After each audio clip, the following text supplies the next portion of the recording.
どうもこんにちは、リンキです。今日はね、このツールの使い方を説明したいと思います。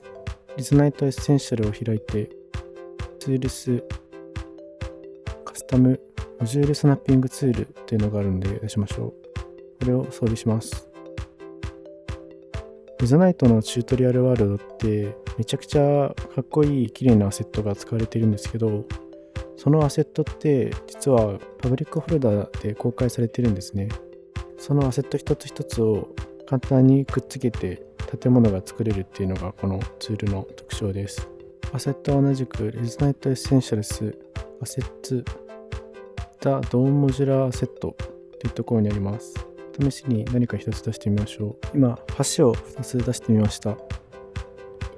1つ目のオブジェクトに向かってレーザーを当ててトリガー、くっつけたいポイントを指定します。もう片方のプロジェクトにレーザーを向けてトリガー、くっつけたいポイントの近くでトリガーを押します。すると2つのオブジェクトがくっつきました。多種多様なアセットを組み合わせて建物を作ることができます。バルコニー、橋、天井、床、その他、柵、帆、支え、壁、装飾品、家具、ガジェット、インタラクト可能、植物、乗り物。今紹介したのは一部分なので、他にもいろんなアセットがあります。ではツールの機能紹介です。コンテキストメニューを開き、スナッピングオプションズ、スナップコンディションズと進みます。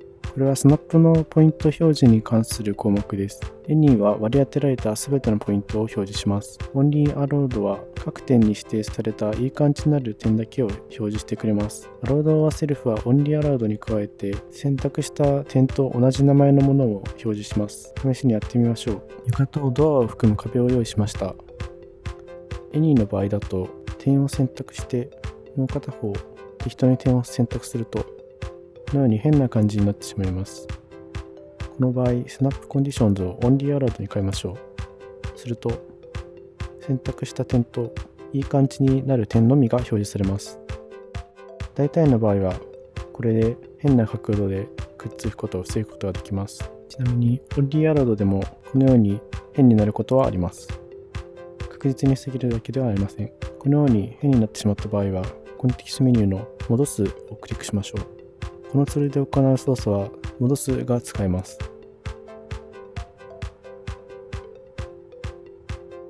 れでいいですね。では次の説明です。スナッピングオプションズのモードを選択しましょう。3種類あります。ビルド、デュプリケート、ディリート。ビルドは通常のモードです。1個目に選択したものが2個目に選択したポイントに移動する。これがビルドです。ではデュプリケートは何なのかというと、デュプリケートで1個目を選択し、2個目を選択します。